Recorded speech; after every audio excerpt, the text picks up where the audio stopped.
Yeah, good morning, everyone. So, but we are seeing that a lot of positive which has happened towards the weekend, both domestic and international. Uh, Domestic, as you all know, ceasefire has been announced and uh, it has been even observed yesterday night as well. So, seems like cool off of the war between India and China is taking place. So that will have a positive impact on the market. We had seen corrections from 24,500, 600 to less than 24 also. So because of this event, which can support the market. Now, and also apart from this, what we had seen that there is a positive talk which has happened between US and China. They will be announcing today the uh, contour of their meeting, which has happened on Saturday and Sunday, and where they are taking the tariff directionally. So that is also likely to have a positive impact, not only in India, but in the world market and in even in the metals also. So overall outlook seems positive. Even metal and commodities are seeing a positive trend, wherein aluminum is flat, copper is up by almost around 0.5%, oil is up by around $1, iron ore is up by around 1.5%, and steel by 0.5%. So all green day. So mid cap and small cap can do comparatively better because of positive sentiment. Now request technical team to take it from here. Yes, thank you, sir. Good morning, all of you. This is Swati. Today, the market is likely to open with a gap up opening, and we are likely to witness some positive momentum during the day.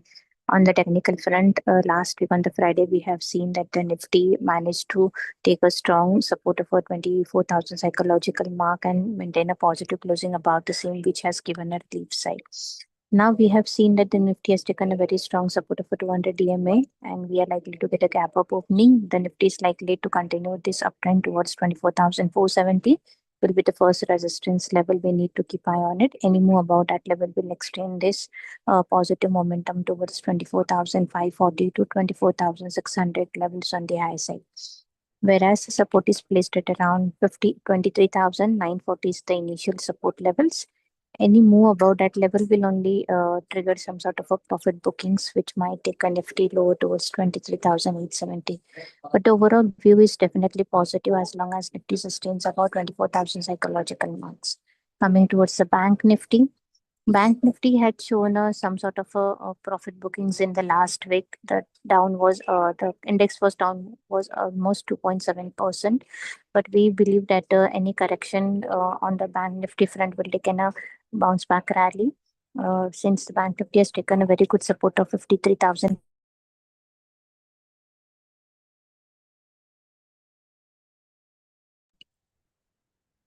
So the overall setup on the Bank Nifty is also positive. The resistance for the today intraday is placed at around 54,240. Above that level, 54,570, 54,840 levels can be seen. Whereas the support is placed at around 53,500, 53,270.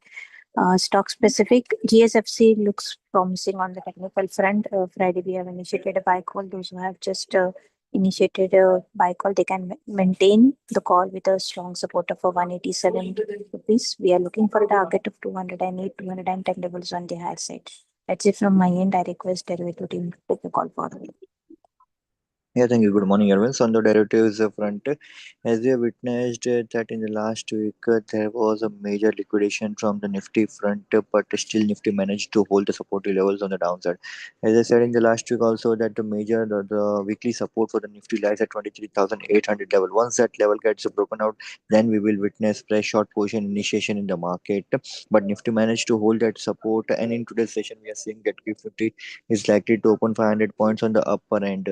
In the last week of trading session, we have seen that once the Nifty came down below 24,000 mark at that point of time, the major position shifting from the call writer front took place from 24,500 to 24,000 and 24,100 strike.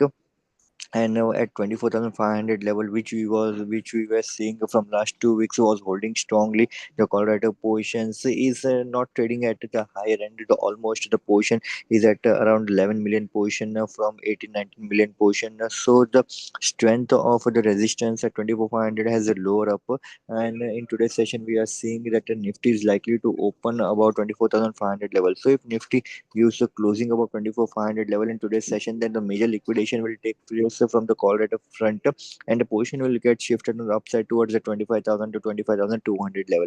Currently, the next resistance for the Nifty lies for next 1 to 2 days will be 24,800 level. At near 24,800 level, we will again see some break to be witnessed in the market, and at that point of time, we will witness some sort of resistance at 24,800 level. Once the 24,800 level gets cleared out, at that point of time we will see fresh initiation in the markets toward 25,200 500 level. So currently strength seems to be on the positive side. New long position can be created at this point of time and should be holded with the intraday support of 24,200 level. 24,200 at level will act as an immediate supportive base. Once that level gets broken out, then again we will see uncertainty in the market. Another major data point right now is India week. So the only negative data point which we are seeing from last 1 week of trading session is India week. So India week is continuously trading above at the higher levels. It need to get a cool off till the time India week is not getting a cool off. Till that point of time, we can anytime see the fluctuation of volatility in the market. Once India week again gets below 18 level, at that point of time we will witness some sort of stability in the market. So currently Umsa is holding the long position, should place the strict stop loss at 24,200 level. On the stock specific front, Lupin, Siemens, and Chambal Fertilizer looks positive, while on the negative front, M&M Finance, DLF, and Indian Hotel looks negative. So that's it from the front. Thank you.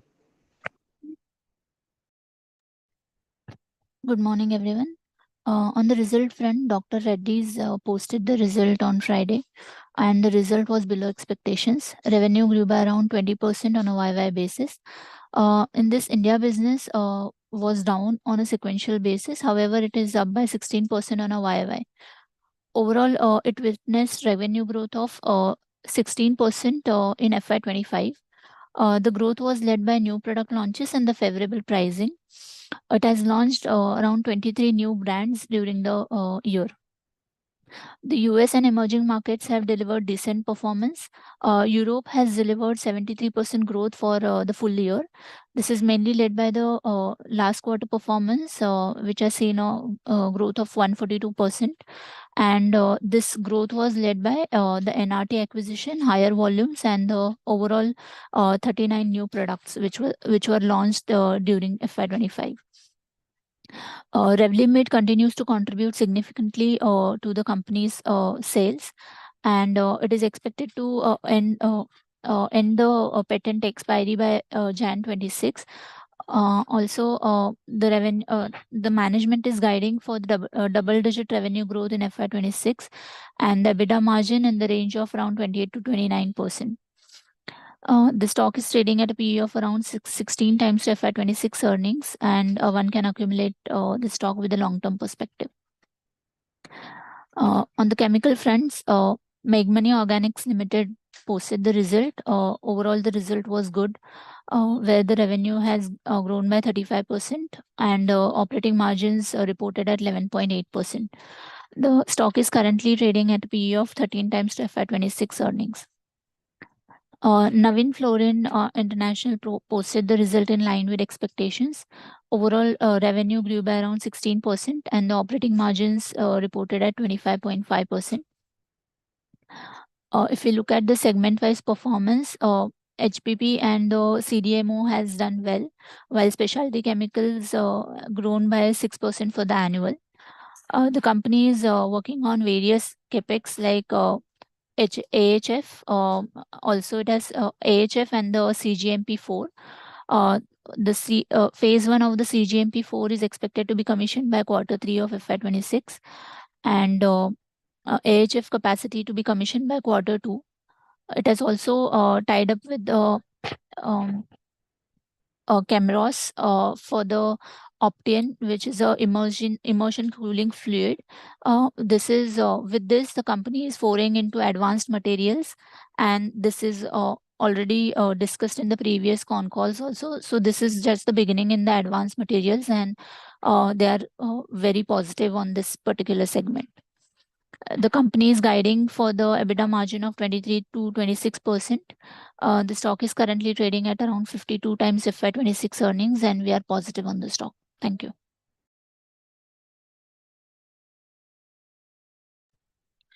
Good morning. Manappuram Finance results were below expectations. Net interest income declined by 3.1% year on year. PAT declined by 134% year on year due to higher provisions. Asset quality declined. GNPA came at 2.8% and net NPA came at 2.5%. Total operating expenses increased by 21% year on year and 11% quarter on quarter due to a rise in employee cost. In the vehicle and equipment finance segment, AUM grew by 16.1%. The vehicle finance portfolio is well diversified, with commercial vehicles accounting for the largest share at 48%, followed by cars at 31%, two-wheelers at 50%, and farm equipment at 6%. The MSME and allied business segment saw AUM growth of 5.8%. The management anticipates strong growth in AUM supported by digital onboarding and rural demand. And the consolidated gold loan AUM up by 18.7% year on year and 4% quarter on quarter. The gold loan book sourced through the online gold loan platform. The overall AUM growth is expected to be around 20%. The microfinance sector has experienced significant stress in Q4 due to increased borrower defaults from over leverage, and improvement may take place. The management expects the MFI portfolio to decline to approximately 10% of the consolidated book by this end of the year. Manappuram Finance entered into agreement with Bain Capital, which will acquire 18% stake in Manappuram Finance. Management indicated that the necessary approvals are still in process and are expected to be completed by this end of the year. The management expects over 20% growth in the current year, with yields and borrowing costs anticipated to decrease, aiming to achieve ROE of 18% in the upcoming quarters. So we are neutral for the stock. The stock is trading at 1.6 times a trailing price to book value ratio. Thank you. Good morning. Birla Corp posted the results. The result is above expectations. Offtake came at 5.25 million tons versus the expectation of 5 million tons. It has grown 16.7% quarter on quarter and 8% year on year. EBITDA per ton came at 1,016, which has grown 85% quarter on quarter and 4% year on year. Revenue from operations grew 25% quarter on quarter and 6% year on year. EBITDA margin came at 19% versus the expectations of 14%. The stock is trading at a PE of 18.8 times FY26 expected earnings. Kirloskar Ferrous Industries posted their results. The result has improved. Revenue from operations has grown 8% quarter on quarter and 13% year on year. EBITDA came at 201 crores, which has grown 16% quarter on quarter and 22% year on year. The stock is trading at 12 times EV by EBITDA of Q4 FY25 annualized EBITDA. We will provide outlook for both the stocks post the con call. Shyam Metallics and Energy Limited posted their results. The result is okay. Revenue from operations has grown 10% quarter on quarter and 15% year on year.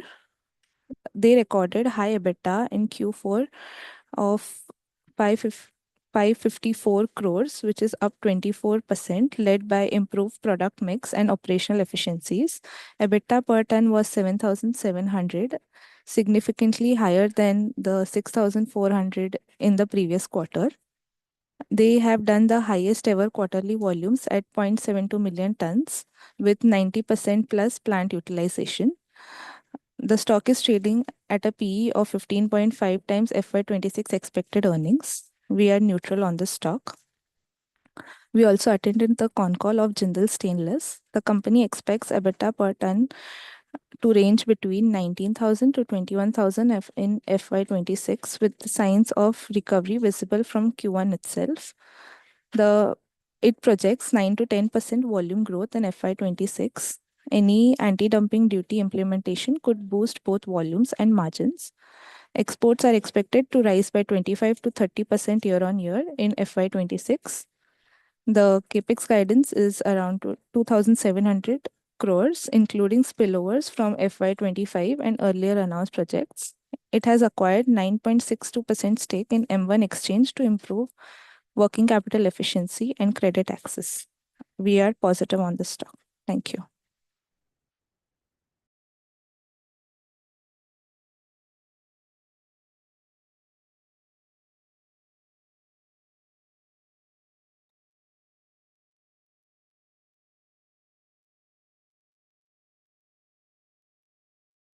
Yeah, that's all from us. I'll request commodity team to take up from here.